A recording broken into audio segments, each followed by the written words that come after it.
Welcome to Propeller Breeze, the show for student pilots, sim fans, and everyone chasing that first solo and beyond. All information in this podcast is for entertainment and general knowledge only. Always verify with certified flight instructors or regulatory authorities before attempting anything mentioned here. A Beechcraft King Air is, it's a highly capable aircraft. I mean, it's fully equipped with anti-icing systems that are specifically designed to handle severe winter weather. Right. They're built for exactly that kind of environment. Yeah. Yet a highly experienced pilot flew one into a winter storm and tragically just never came out. And, he didn't crash because he suddenly forgot how to physically fly the airplane. Exactly. He crashed because of a psychological trap that, honestly, every single student pilot working toward a private pilot license is deeply vulnerable to. Oh, absolutely. That accident is just a textbook case of how the human brain processes information under stress. I mean, when you were in that left seat, you're facing a massive cognitive load. 100%. Your brain is trying to interpret all this aerodynamic feedback from the flight controls. You're monitoring the engine RPM, you're navigating, and you're doing all this while, managing your own internal anxieties. And that is exactly why we're dedicating this deep dive to the mental game of flying. Today, we're pulling from FAA risk management handbooks, NTSB accident reports, and aviation psychology journals to really figure out how you, as a student pilot, can master a concept called single pilot resource management, or SRM. Yeah, and to give that some historical context, SRM is basically the single pilot evolution of crew resource management, or CRM. Which totally revolutionized airline safety a few decades ago, right? It did. CRM is the system that dictates how a captain, a first officer, and a flight engineer divide up the mental workload so no single person becomes task-saturated. But of course, as a student pilot, you don't have a crew. Exactly. You are the captain, the navigator, and the first officer all operating within one single human brain. So SRM is really about adapting those multi-crew strategies for the solo aviator. So the mission today is to figure out how you gather data, analyze it, and utilize tools like air traffic control or your autopilot to make life-saving decisions when you're up there alone. Okay, let's unpack this. Let's do it. Because before you can manage resources in the air, you have to accurately assess what you are looking at while you're still doing your pre-flight walk around out on the ramp. Yeah. And our sources make a very, very sharp distinction between two concepts: hazard and risk. Yeah, those terms are often treated as synonyms in casual conversation, but in aviation risk management, they represent two completely distinct phases of decision-making. Right. A hazard is simply a present condition, an event, or a circumstance. It's just the raw data. It's the what. Risk, on the other hand, is your subjective evaluation of that hazard's potential impact. It's the so what. I like to think about this mechanically. It's kind of like walking down a sidewalk in winter. You spot a patch of smooth black ice on the concrete. The ice itself is the hazard, right? It exists independent of you. Yeah, it's just there. But the risk, like the probability that you will slip and fracture your wrist, that's a calculation you make based on your footwear. If you're wearing heavy winter boots with aggressive tread, your risk calculation is low. If you are wearing totally smooth dress shoes, well, your risk calculation is high. That distinction is so vital because human factors entirely dictate the risk assessment of a static hazard. The sources actually provide a fascinating scenario regarding a propeller. Oh, right, the prop nick. Yeah. So imagine you are doing your pre-flight inspection and you find a small, blunt-type nick on the leading edge of the propeller blade. It's likely from, debris kicked up by another plane's prop wash. Sure, happens all the time. Exactly. So the nick is the hazard. The risk is your assessment of whether that prop is going to fracture in flight. I can easily see how a student pilot looks at a damaged propeller, remembers their instructor saying prop failures are catastrophic, and just immediately cancels the flight, which frankly is a completely safe, valid decision when you lack experience. Oh, totally valid. Yeah. But a seasoned pilot looks at that exact same nick and assesses the risk entirely differently. Because they have a deeper understanding of the physics, right? Exactly. A seasoned pilot knows that a blunt, rounded nick actually diffuses physical stress over a larger surface area of the metal. Okay, wow. And because it's located in the thickest, strongest portion of the blade, the mathematical probability of a crack propagating from a blunt nick is incredibly low. So the seasoned pilot proceeds with the flight. The hazard never changed, but the understanding of the underlying mechanics altered the risk assessment. But relying on past experience to calculate risk is exactly where that King Air pilot we talked about at the top of the show lost his life. Experience kind of creates its own cognitive blind spots. It absolutely does. Huh? The King Air pilot deliberately flew into moderate to severe icing conditions because he had successfully flown into similar cloud layers many times before and come out perfectly fine. So his past experience told him the risk was manageable. Right, but he missed a critical variable in the data. On all those previous flights, the icing was forecast to begin at 2,000 feet above the ground. Meaning he had a buffer of warm air beneath the clouds to melt the ice if things got bad. Spot on. On the day of the crash, the icing was forecast all the way down to the surface. There was absolutely no warm air buffer. And because he was in a hurry, his brain just took a cognitive shortcut. He relied on old outcomes for a new, subtly different hazard profile. He assigned a low risk to a lethal hazard. And man, it cost him and his passengers their lives. Which brings us to the psychology of why our brains take those lethal shortcuts in the first place. Aviation psychology really points to our underlying attitudes. Right. The journals define attitude as a motivational predisposition. It's basically your default neurological wiring when responding to a situation.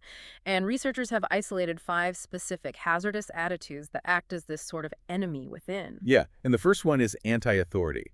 This is the don't tell me mindset. Someone who fundamentally resents rules or views FAA regulations as just bureaucratic red tape rather than, safety boundaries written in blood. Exactly, and the antidote pilots are taught to actively memorize for this one is follow the rules, they are usually right. Okay, and the second one is impulsivity, which is the do it quickly reaction. And if we look at the neuroscience of cognitive load here, this makes total sense. It really does. When a pilot is overwhelmed by a deteriorating situation, the prefrontal cortex, the logical part of the brain, it basically starts to shut down. The brain just wants the stress to end immediately, so it demands action, any action, without calculating the secondary consequences. And that psychological mechanism is precisely why the antidote is so crucial to have memorized. You have to force the logical brain back online by literally telling yourself, not so fast, think first. Third is invulnerability. That's the it won't happen to me attitude. Humans just have a natural optimism bias, right? We know engines fail and planes crash, but we genuinely believe those statistics apply to other people, not us. Yeah, it's a huge blind spot. Yeah. To counter that deeply ingrained bias, the required cognitive override is simply, it could happen to me. Fourth is macho, the I can do it, I'll show them mentality. It's taking unnecessary risks to impress someone. And the data in the sources here is really interesting because it dispels a major myth. This is not inherently a gendered trait. Not at all.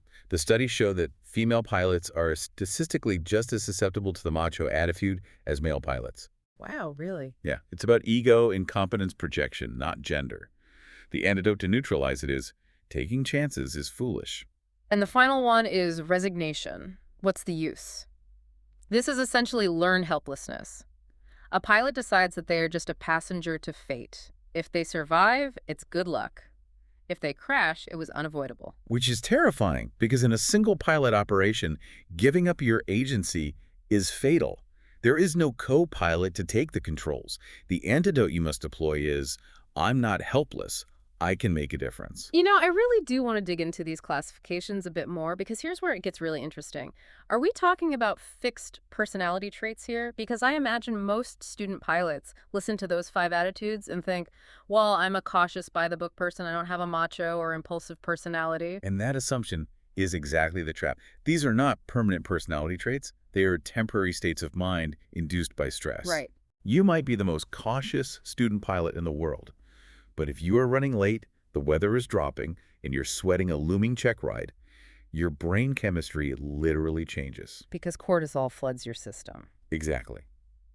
And you can easily slip into impulsivity or invulnerability as a quick coping mechanism. That is why recognition is only the first step. You have to have the antidotes actively memorized so you can deploy them the microsecond. Your brain tries to take one of those hazardous shortcuts. Okay, so if we know our own brains are unreliable narrators under pressure, we obviously can't just stand on the ramp and rely on our gut feelings to decide if a flight is safe. No, definitely not. We need an external anchor, like a mathematical way to objectify a subjective feeling. That is exactly where objective risk models come into play. The most fundamental tool you will use is the risk matrix. Oh, I love the matrix. It's great because it removes the emotion from the decision by forcing you to plot 2 distinct variables against each other. the likelihood of an event happening, and the severity of the consequences if it does. Right, so the sources break likelihood down into probable, occasional, remote, or improbable, and severity is scaled as catastrophic, critical, marginal, or negligible. So let's walk through how a student pilot actually applies this in the real world. Okay, let's take a pilot planning a 50-mile cross-country flight in marginal VFR, marginal visual flight rules conditions. The first variable to plot is the likelihood of hitting IMC, or instrument meteorological conditions. And just for those early in their training, hitting IMC essentially means inadvertently flying into a cloud where you lose all visual reference to the ground and the horizon. Exactly. So based on the weather forecast, the pilot might honestly assess the likelihood of hitting a cloud as just occasional. And on paper, occasional doesn't sound terrifying at all, but then you have to plot the severity. If this pilot is not instrument rated, meaning they only know how to fly by looking outside, what is the physiological consequence of losing the horizon? It is lethal. It really is. Without a visual horizon, your inner ear will rapidly begin to feed your brain false information about your bank angle and pitch, Yeah, spatial disorientation. which sets in within seconds. You will literally feel like you are flying straight and level while you are actually in a spiraling dive. Because your vestibular system evolved to keep you upright on the ground, not flying in three-dimensional space. So for a VFR-only pilot, the severity of hitting IMC is unequivocally catastrophic. Yes. So when you cross those 2 points on the matrix, an occasional likelihood intersecting with a catastrophic severity, the matrix objectively spits out a high-risk rating. It doesn't care how badly you want to get home. Exactly. It tells you mathematically that you must either cancel the flight or find a way to mitigate that risk before you even touch the engine. It prevents you from weighting those intangible factors too heavily. I thought the example in the sources of Helicopter Emergency Medical Services, or HEMS pilots, illustrated this perfectly. Oh, the HEM data is a profound look at how empathy corrupts risk analysis. The human brain is hardwired for social preservation. Yeah. When a medical pilot is tasked with transporting a critically ill patient, that tangible human life sitting in the back of the aircraft often causes the pilot to artificially lower the risk assessment of severe weather or even their own severe fatigue. The desire to save a life just completely drowns out the mathematical reality of a thunderstorm. The why overrides the how. And speaking of objective data exposing our vulnerabilities, the NTSB statistics on night flying in these sources are absolutely staggering. They really are. The accident rate during night VFR operations plummets by nearly 50% the exact moment a pilot crosses the 100-hour mark in their logbook. A 50% drop just from logging another 100 hours. That clearly demonstrates that night flying isn't just about reading the instruments. It relies on a neurological pattern recognition that a low-hour student simply hasn't built up yet. Exactly. I mean, your eyes are using rods instead of cones, your depth perception is totally distorted, and the visual cues you relied on during the day just vanish. It proves that for your first few hundred hours, you must establish personal limitations for night flying that are far stricter than the FAA's baseline legal requirements.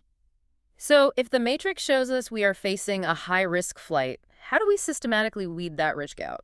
We use checklists. They serve as a pilot's armor against oversight, and the primary one focuses entirely on the human machine, the IMSAFE checklist. Right. IMSAFE evaluates your physical and mental readiness. The I is for illness. M is for medication, specifically looking out for over-the-counter drugs that cause drowsiness or alter reaction times. And S is for stress. And man, this is a massive blind spot. The FAA has a strict list of medical conditions that will legally ground a pilot. But acute psychological stress like going through a bad divorce or facing bankruptcy is not a medically grounding condition. No, it's not. Yet stress floods the brain with cortisol, which degrades your working memory and ruins your ability to process multiple streams of information. You really have to be disciplined enough to ground yourself. Absolutely. Moving on, the A stands for alcohol. And the sources emphasize a physiological reality that surprises a lot of students. As little as 1 ounce of liquor can measurably impair your flying skills. 1 ounce, that's nothing. I know. And the mechanism behind that is actually hypoxia. As you climb in altitude, the atmospheric pressure drops, meaning your blood just absorbs less oxygen. Alcohol interferes with the brain's ability to utilize whatever oxygen is actually there, effectively magnifying the altitude. So a single beer at sea level feels like a lot more when you're cruising at 8,000 feet. That's a great point. Then F is for fatigue, which is insidious because sleep deprivation actively masks your own ability to recognize how impaired your judgment has become. That's scary. It is. And finally, E is for emotion. Are you incredibly angry or grieving? If so, you shouldn't be flying. So once you verify the human is safe, you move to the overall operation using the PAVE checklist. P is for pilot in command. This evaluates your currency and recency. And just to clarify for everyone, being current means you meet the legal FAA requirement of 3 takeoffs and landings in the last 90 days. But being recent means asking yourself if you did those landings yesterday, or literally 89 days ago. Big difference. Moving to A for aircraft, this evaluates if the machine is truly capable of the planned flight. There is a very common trap here for student pilots when they're consulting the Pilot's Operating Handbook, or POH. Oh, I imagine a lot of students look at the POH, see a maximum demonstrated crosswind limit of, let's say, 15 knots, and think they're good to go because the book says the plane can handle it. Yep. But wait, if the manual says the plane can handle 15 knots, why isn't it safe for me to just go do it? They're completely forgetting the context of those numbers, aren't they? That is exactly the issue. Yep. Those performance figures were achieved by a professional test pilot flying a pristine factory-new airplane. You are a student pilot flying a trainer aircraft that has likely endured thousands of hard landings. If your personal comfort zone, based on your current skill level, is a 10-knot crosswind, then 10 knots is your hard limit, regardless of what the book says the airframe can theoretically endure. It is the stark difference between what is strictly legal and what is genuinely safe. Okay, so the V in PAVE stands for environment. This covers weather, mountainous terrain that might cause downdrafts, and the airport layout itself. It also includes verifying the specific tools available at your destination. For instance, checking the chart supplement to see if the runway has a VASI or PPI system. And for those still learning the acronyms, VASI and PAPI are Visual Approach Slope Indicators and Precision Approach Path Indicators. Basically, they're the clusters of lights next to the runway that glow red or white. Through color combinations, they visually tell you if your glide path is too high or too low, which is honestly absolutely critical for avoiding obstacles at an unfamiliar airport at night. Definitely. You need to know if those systems exist and, more importantly, checking the notices to air missions to see if those lights are actually functioning that day.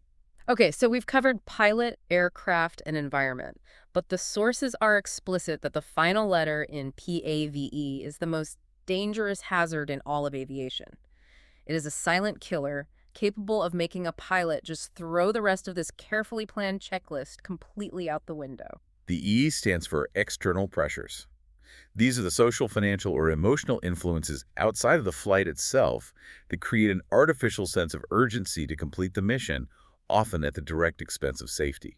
The sources highlight get-home-itis, the pressure of having passengers waiting at the destination, or honestly, the 2 most dangerous words in aviation. Watch this. Oh yeah, watch this has caused so many accidents. The sources explain that management of external pressure is the single most important key to risk management. Pride and social expectation can completely blind a pilot to objective hazards. It's kind of like a ticking countdown clock in a movie, you know? The louder it ticks, the more mistakes the hero makes. It's cognitive debt. External pressure is putting your mental bandwidth on a credit card. You are borrowing vital focus away from the actual mechanics of flying the plane to pay for your anxiety about being late for a meeting or disappointing a friend. And eventually, that cognitive debt comes due in the cockpit. Beautifully said. So how do we actually mitigate it? Well, you create personal standard operating procedures to act as psychological release valves. You actively manage passenger expectations long before you even reach the airport. Right. You tell them, hey, we might be delayed by weather, so have a backup plan. Yeah. You build in extra time for a fuel stop. And there is one tactic in the sources that I think is just brilliant psychological judo. Carrying an overnight bag is like unplugging that ticking clock I mentioned. To eliminate the overwhelming urge to push through dangerous weather just so you can sleep in your own bed, you pack a small overnight kit on every single flight. Yes. A toothbrush, your medications, maybe some contact lens solution. Having that physical kit sitting in the baggage compartment fundamentally alters your risk assessment. That is so cool. When you encounter a wall of dark clouds, the kit removes the subconscious anxiety of being stranded. You look at the weather, you know you have your toothbrush, and it becomes incredibly easy to just say, I'll just divert and stay in a hotel, no big deal. It zeroes out the cognitive debt. You're managing the risk rather than letting the pressure create a brand new hazard, which really synthesizes the entire mission of this deep dive for you, the student pilot. Earning your private pilot license is obviously about mastering steep turns and greasing your crosswind landings. But ultimately, single pilot resource management is the humbling realization that your own mindset is simultaneously the greatest asset to your flight and the greatest potential threat. Exactly. And I want to leave you with one final thought to mull over as you continue your flight training. Think about the day you finally pass your check ride. Suddenly, you will be legally allowed to take passengers up in marginal weather or in the pitch black of night. That's a crazy amount of responsibility. It is. But based on our dive into hazardous attitudes and the vast difference between what's legal and what's safe, how will you write your own invisible personal rule book that sits above the FAA regulations? What will your personal minimums look like on day one? That's it for this episode. Keep your wings level, your brain sharp, and catch you next time in the pattern. Thanks for riding with Propeller Breeze.